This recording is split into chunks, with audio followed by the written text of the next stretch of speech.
And Roger Weiland with you, along with Chris Honorado. We'll be joined momentarily here by our man from ESPN, baseball analyst Tim Kurkjian. We always enjoy his insight. Anxious to see what he says about this Yankee team, Chris, that just playing great ball right now. And to go into Minute Maid Park and to take 3 out of 4 is great work. And now we'll see if they can continue. I mean, their pitching has been good. We know they can score runs. This team is really rounded into form here.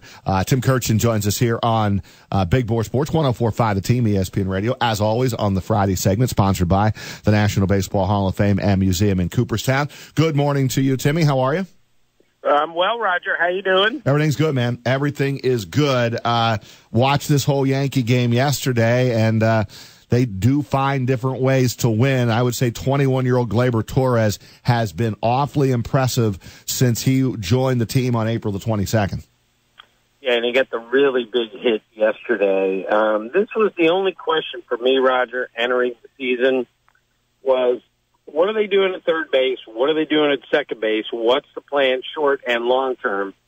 And Andujar at third, and now Torres at second have changed the dynamic. Both of those guys look like, in a very small sample, that they belong in the big leagues right now, which solves second base and third base for the moment, which means they don't have an out in that lineup. And when Greg Bird comes back, they have even more balance in that lineup, especially from the left side.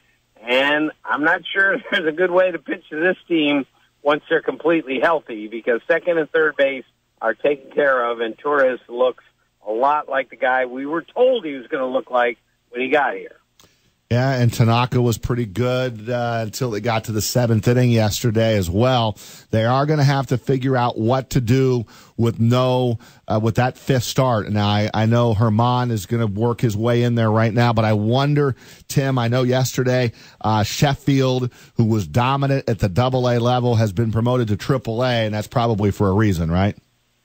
Yes, and they have such pitching depth in the minor leagues that they can wait for Justice Sheffield to be ready. They can wait for Chance Adams to be ready. They don't have to rush anybody at the moment. But I think they're going to need another starting pitcher before this season is over. And I think they would prefer that guy to come from the minor leagues. And the way our kids are so far ahead of things these days, we have everyday players and pitchers come up in the middle of the season and contribute immediately in a pennant race. And maybe that's what the Yankees are looking for, is one of these kids to get ready quickly in the minor leagues and help the big league team at least for the second half of the season. That's what we should have our eyes on going forward with the Yankees.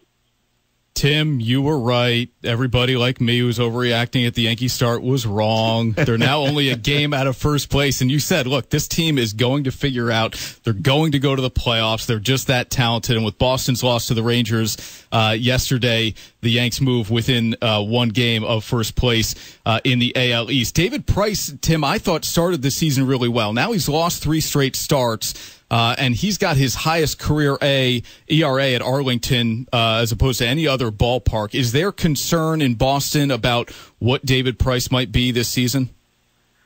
Yeah, I think there has to be now, at least mild concern, given he was going so well, and then suddenly he had trouble with feeling in his left hand, and that's a little bit of a red flag. Like, what exactly is that, and is it going to lead to something else?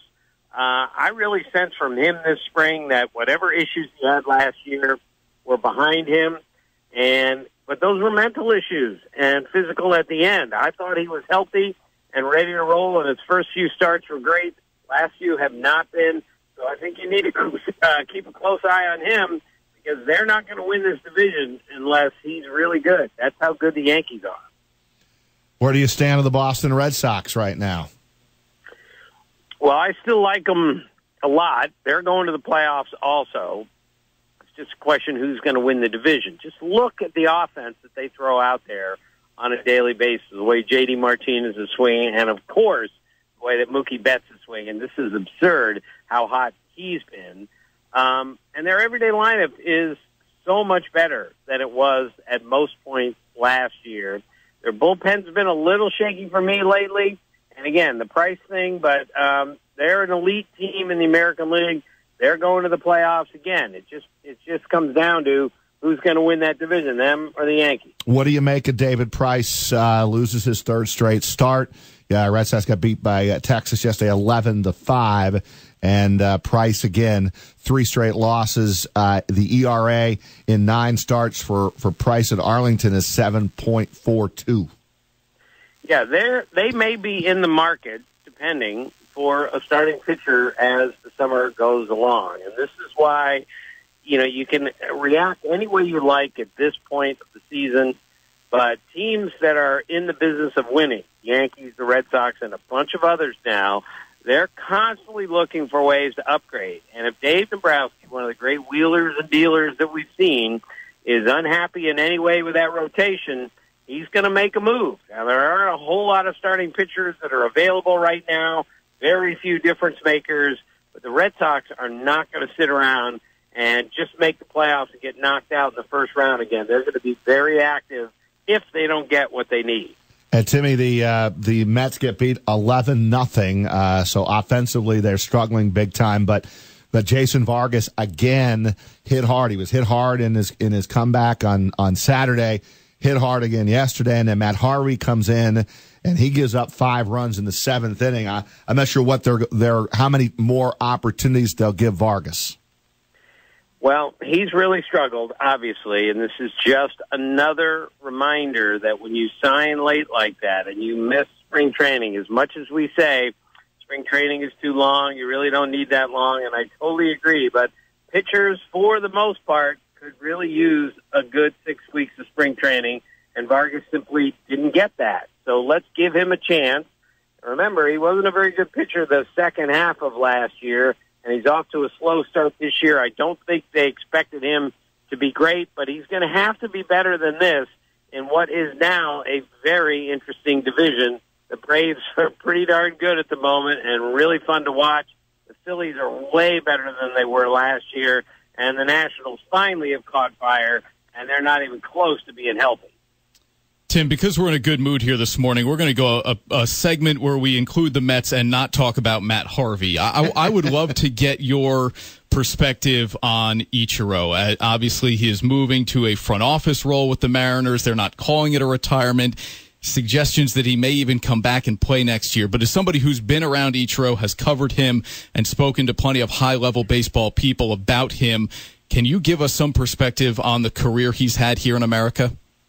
Yeah, he's a first-ballot Hall of Famer for me. He made 10 All-Star teams. He won 10 Gold Gloves. He's one of the best throwing outfielders, has been in the game for years and years. He's got 3,000 hits. He's the only player ever with 200 hits, 10 consecutive seasons. His 262 hits in 2004 were the most in any season in Major League history, and he stole 500 bases. So if you look at guys with 500 steals and an average as high as his, 311, nobody since 1930 has had that combination of an average that high and that many steals. So you look at the whole body of work, and that's a first-ballot Hall of Famer. And don't ever forget his first year in the league, he hit a bouncing ball to home plate and hit a line drive up the middle. So I called Pat Gillick, the GM, the next day, and I said, Pat, what was that? And he goes, oh, he used to practice that in Japan all the time. He used to practice hitting bouncing balls, and then he got a hit on one in a big league game. Unbelievable. That is unbelievable. Hey, Timmy, always a pleasure. Keep up the great work. We'll be watching for you on ESPN, and certainly look forward to next Friday here on Big Board Sports. Okay, guys. See you. Thank you, Tim.